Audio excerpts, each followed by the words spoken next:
Shalom. The name of this video is going to be The Curses of Israel. And I'm going to go through some scriptures talking about the curse that Israel's under. And, um, these curses are not, while I touch on the curses, I mean, it's not from a standpoint of, people have reasons to make excuses about certain things. It's just more of an understanding of the facts and what is right. Um, so a lot of times when you start talking about the curses, people start thinking that you're making excuses for people being in certain situations or people not being able to achieve something. But again, it's not. I mean, it's not. I'm not coming at it. It's not a reason for excuses per se, but it just is. It just is something that's there, and which me and from what I gather, a lot of other people always had questions about why certain things are the way they are. And once you start learning about these curses, right, it becomes everything becomes totally clear as to why things are happen the way they happen, and in the way that they happen. And so anyway, gonna get into it. So let's the first place I want to go is the book of Amos, chapter 3, verse 2. And it reads, "You only have I known of all the families of the earth. Therefore, I will punish you for your iniquities." And there's another scripture I didn't write down that reads,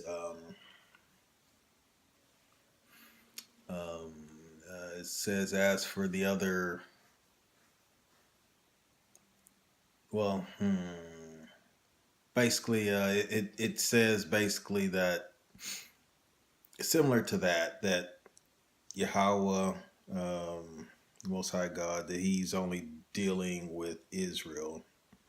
And yeah, it goes, "I have not dealt so for any nations, and as for His judgments, they did not know them. Praise ye the Lord." So basically, similar to the normal parent-child relationship, as the Israelites were called the sons of God pre-flood, and then through Jacob, whose name got changed to Israel, Yasharallah, meaning Prince of the Power, they were then again stamped as sons of God.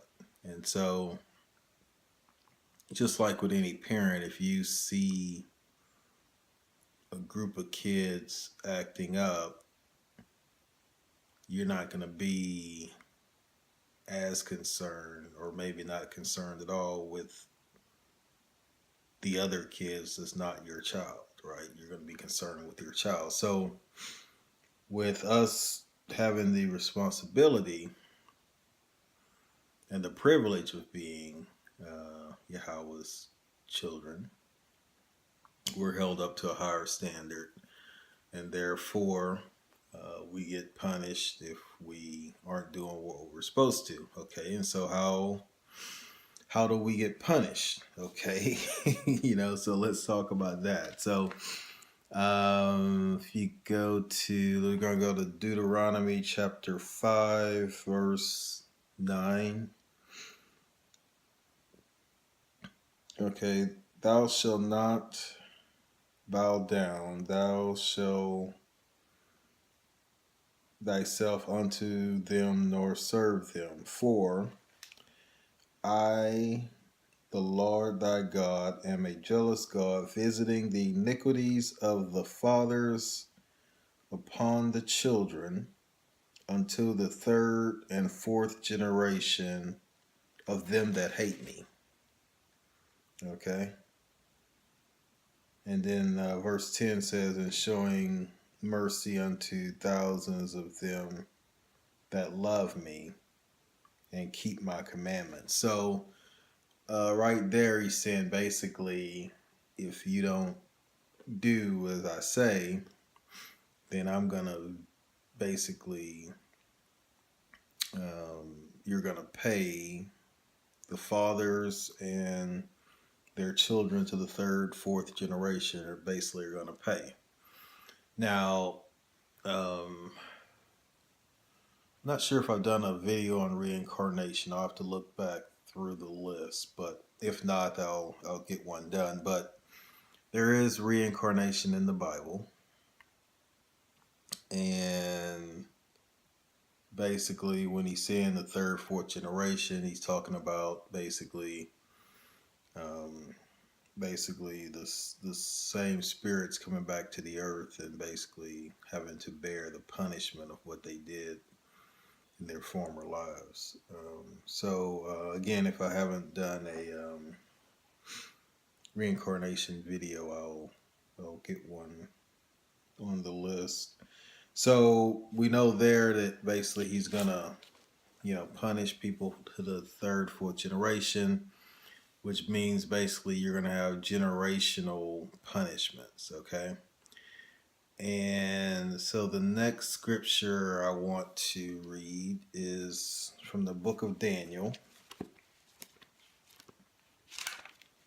Let's see. The book of Daniel. And we're going to go to Daniel chapter 9, verse 11.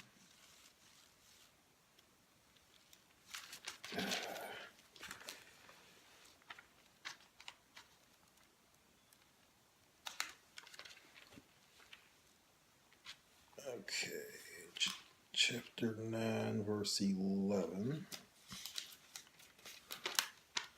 Okay, it reads, yes, all Israel have transgressed thy law, even by departing, that they might not obey thy voice.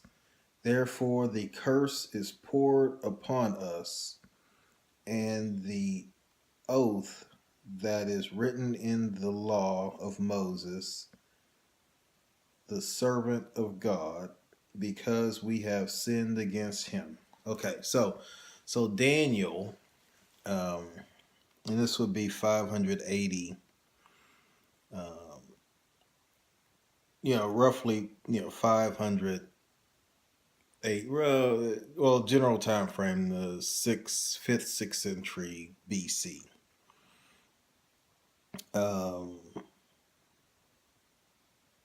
He's touching on and he's confirming that Israel is experiencing the curses written in the law of Moses.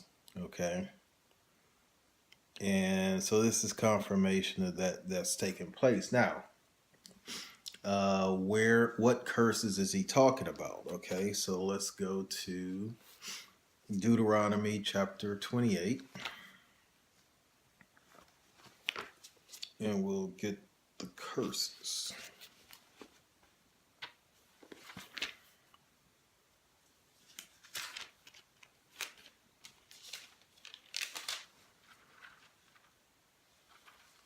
Now, Deuteronomy chapter 28. For the time that we're living in, meaning that it's time for Israel to wake up and get ready for basically the big finale. Okay? Deuteronomy 28 might be, if not the most important, one of the most important chapters in the book at this point in time. Now, I'm not, trying to belittle, a lot of the other stuff, but the whole thing with identifying that the Negroes, Latinos, and Native Americans are the Israelites in the Bible, it has to do with what was going to transpire if they did not follow the Most High Yahweh's directions. If they did not follow his law and keep his law. So you look at Deuteronomy 28, just to explain the structure. And it starts off talking about basically that if you follow the law, in verse 1 it talks about if you follow my law, if you do what I ask you to do, basically you're going to have anything that you want. Okay? Blessing after blessing after blessing, everywhere you turn is going to be a blessing. You're going to be exalted above everybody on earth. And, everything's going to be good. Now, that's what it says from 1 to 14. Now, we know by reading the Old Testament and understanding the history that didn't occur. So that 1 through 14 pretty much gets tossed out, right? And then what you're left with is, okay, let's start at verse 15, Deuteronomy 28:15. But it shall come to pass, if thou wilt not hearken unto the voice of the Lord thy God, to observe to do all his commandments and his statutes, which I command thee this day, that all these curses shall come upon thee and overtake thee. Okay. Then you get into, so now you know if you don't follow his laws and what he asks, you're going to experience a long list of curses, right? Or you're going to experience a list of curses. Now, it is a long list of curses because it goes from verse 16 all the way to verse 68. Okay. And let's see, I don't want to necessarily read them all, but it talks about basically you being cursed everywhere you turn, everywhere you're located. You got the slavery, the slavery curses, oppression curses,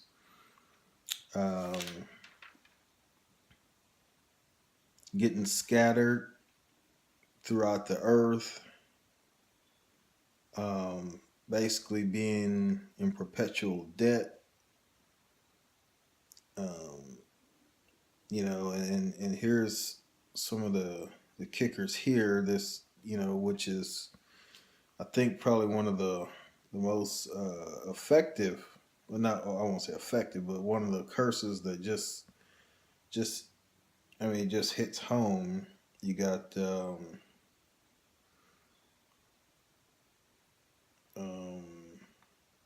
Deuteronomy 28:54, so that the man that is tender and delicate among you, for the man that is tender among you and very delicate, his eyes shall be evil towards his brother and towards the wife of his bosom and towards the remnant of his children which he shall leave. Okay. That's a big one, but it couples with verse 56. The tender and delicate woman among you, which would not adventure to set the sole of her foot upon the ground, for delicateness and tenderness, her eyes shall be evil towards the husband of her bosom, towards her son, and towards her daughter. Now that's a big one right there. And you see that one all over the place. You see it everywhere you go. You see it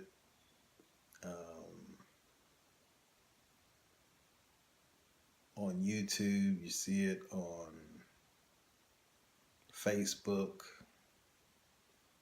You see it everywhere. The Israelite woman, and that one, and I was watching a sit down some brothers did earlier.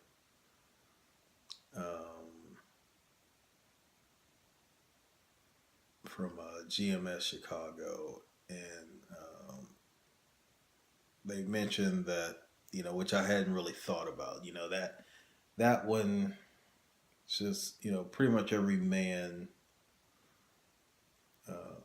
has a relationship with a woman to some extent.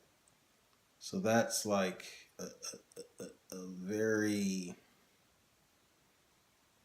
clear way that Yahweh can get to you by way of a curse, right? Just having this woman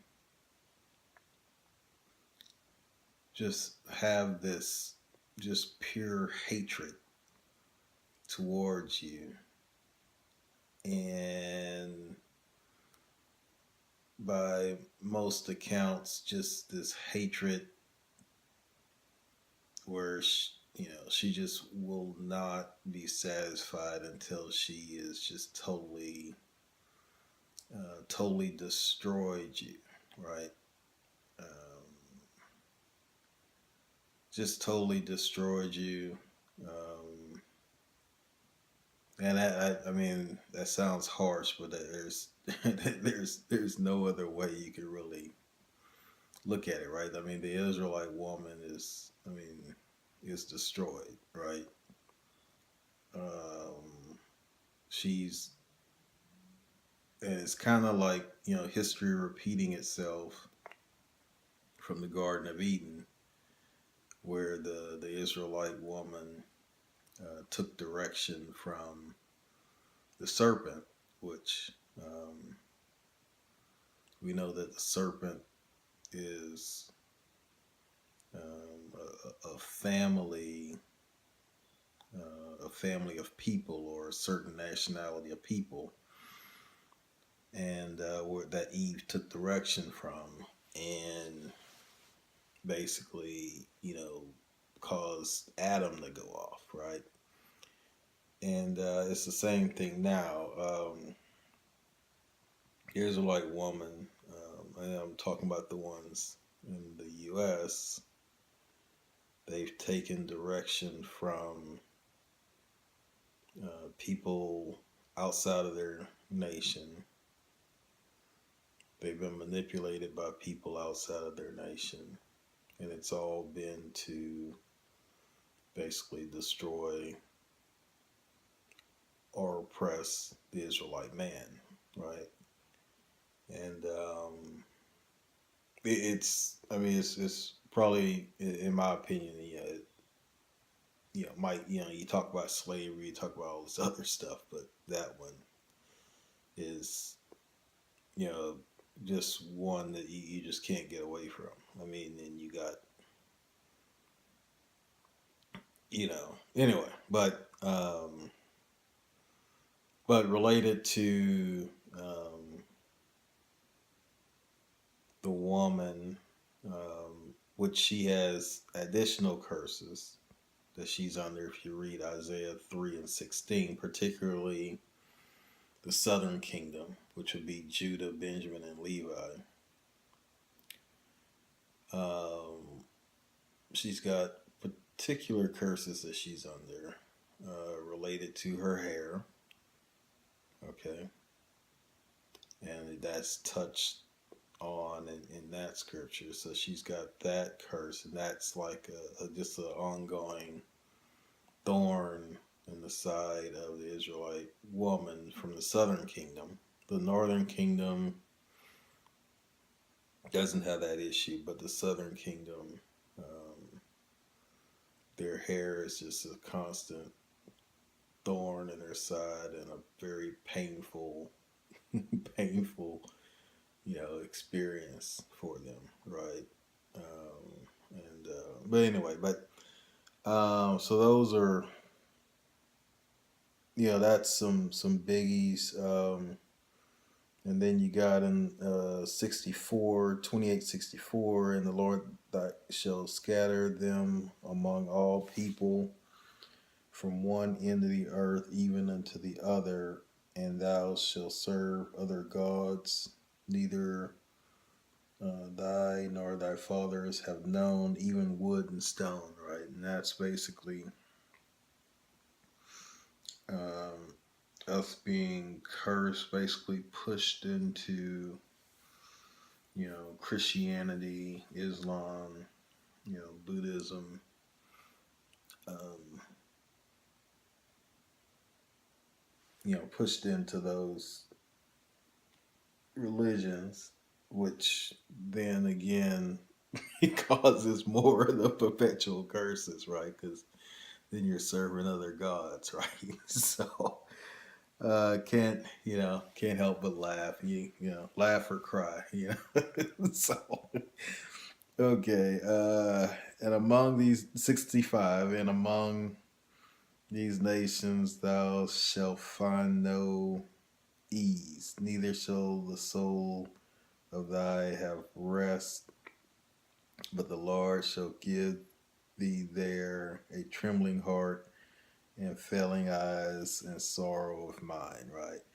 And then you got, the big one, the big pivotal one, 68, basically talking about basically slave ships or the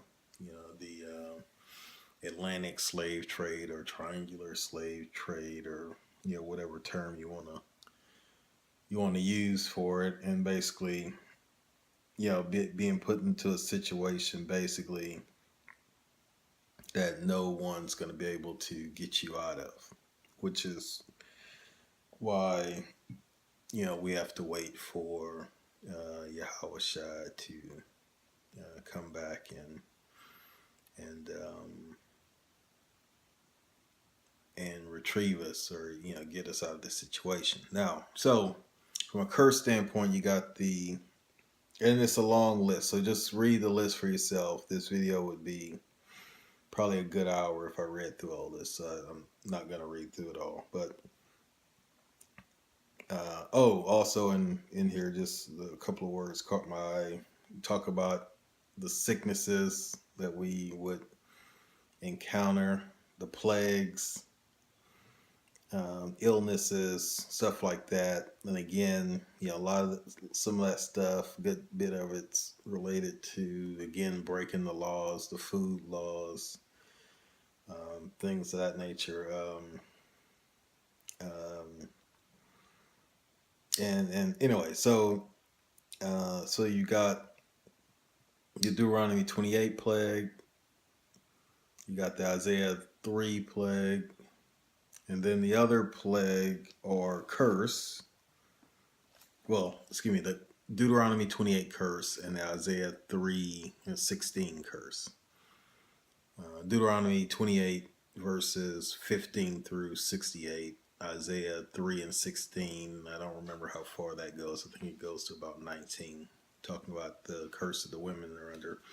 Then you got another curse, which is a big one, which most people don't touch on when they're talking through the curses, or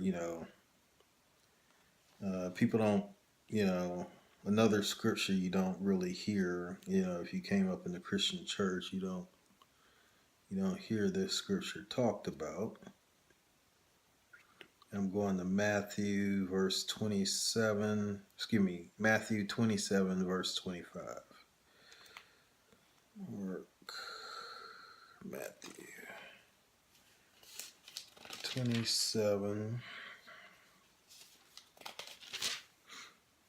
and 25. Then answered all the people and said, his blood be on us and on our children. Okay. Now, this is after um, the person most people know as Jesus gets crucified. Well, excuse me, not after, but it's when Pilate, before the person known as Jesus, real name Yahushua, gets crucified, and Pilate offers, Jesus or Barabbas, and they ask for Barabbas instead of Jesus or Yahushua. And they say, let his blood be on us and our children. So, right there, that's basically Israel signing up, for another curse, right? Now, um,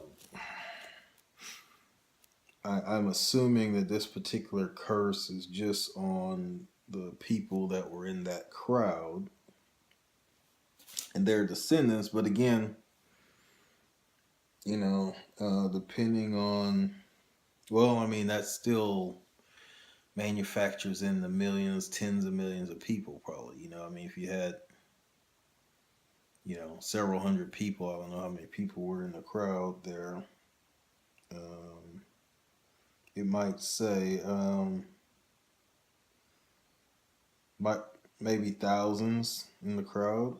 I'll have to go back and reread it, but that manufactures in the tens of millions of people today, who are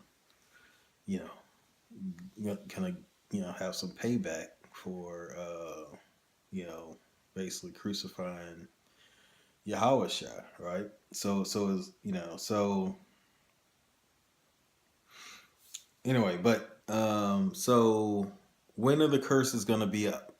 When the curse is gonna be over? And so when I came into the truth, I initially thought, okay, we're under these curses. Okay, I'll start following the laws and doing this, that, and the other. I'll get from under these curses. But no, it's that ain't happening, right? So we're not from under the curses till pretty much the very end, right? So we're going to go to Revelations chapter 22, verse 3. And there shall be no more curse, but the throne of God and of the Lamb shall be in it, and his servants shall serve him. So not until the very end are these curses up. So, it's something that we got to deal with. And it's, like I said, it's difficult. And, you got, not everybody experience the same curses, right? So, you got some people, might have illnesses. Some people are totally healthy. Although with the state of the food and the pollution, most people, have some level of sickness. But, so some people are sick, some are healthy. Some people have financial problems, some don't. Some people have, um, you know, they might be in a little more oppressed state than others, a little more hardship than others. Um, some people just get ongoingly grinded on. Some people kind of just get every now periodically a catastrophic event, right? That knocks them down, right? Some people are just getting totally pushed down all the time. Some people, they kind of come up a little bit, then they bam get knocked knocked down, right? Um, and there I think there's other scriptures on the curses in here. There's one, I can't think of where it is. Talks about you know, basically you're earning money. Uh, it's like I can't remember how it goes, but something about basically your money is in a bag with holes, which means basically you know you try to save some money or something, and then it just goes right out the window, right? And I think and normally it's some some type of event, you start building up some savings or something. Next thing your car breaks down, or your I don't know, something happens to your house. Somebody in your family needs some money. Something, something, something there, right? And I'm not saying that this stuff happens to other nations. So I'm not saying that Israel's the only one that experiences some of this stuff, but the other nations don't experience it anywhere near to the magnitude that Israel does. And so, going back to the woman thing, um, you know, if you look at the nations that are doing well, you've got, normally, and I'm just kind of generalizing, but in my observation, you see a pretty good family unit, right? I see Asian people that they have these family businesses, and you see the mother, father, kids, work in the family business and prospering. Um, uh, let's see, with some of the Caucasians or um, who might be Edomites, I'm not sure, but you see that, you see the woman, supporting, you know, supporting the husband, right? And basically with having a relationship that you know causes the family to thrive and prosper, right? I mean, I live in a I don't know, middle class, maybe. Yeah, you might call it upper middle class. I don't middle class neighborhood, right? I see, just looking around on my street, right? I see, you know, all these Caucasian women like out cutting grass, mowing the lawn, edging the lawn, and I don't see any Israelite women out doing that. Not with them having a husband. I mean, these women have husbands. Sometimes their husbands are like in the house, and they're out in the women are out in the hot sun cutting grass. Now a lot of my neighbors have lawn service, but I see a lot of them that that don't. These women are outside cutting. I'm like, how does that work? The man, I see the man's car there, so he's in the air conditioning, and they're out in 100-degree weather cutting. But just to use that as an example, right? I mean, so there's a certain level of cooperativeness, you know, where you know they've got a relationship that is not adversarial, right? But if I look at the Israelite home, it's it's total chaos. The husband and wife are constantly at one another's throats. The wife is constantly, she's got just the goal of undermining her husband, and in a lot of cases don't. don't have any limitations of, you know, what she'll do to, you know, I guess achieve what she feels like, she should be achieving, right? And whether it destroys the family or not, it's like almost like it doesn't matter, you know. So you see just instance after instance of the Israelite woman, uh, you know, drive creating but pretty much driving the Israelite man out of the house, right? Um, then preventing the Israelite man from seeing his kids, then financially trying to destroy him with this child support system that's totally unreasonable. Then if he does get into another relationship, trying to destroy any future relationship that he has, and it just, I mean, it's just crazy, and it's just crazy, right?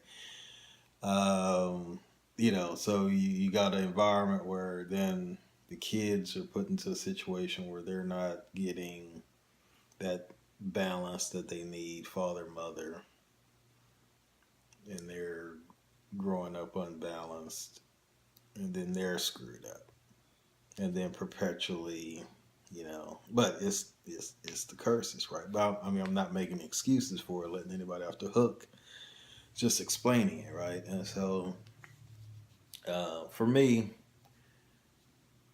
just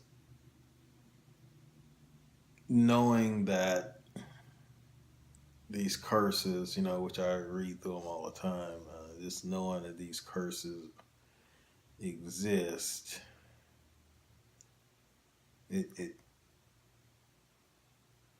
I won't say it comforts me, but it gives me a sense of understanding that puts me kind of, I'd say, at peace with what I see around me, right? And so I didn't have that previously. Things just kind of bother me, and so.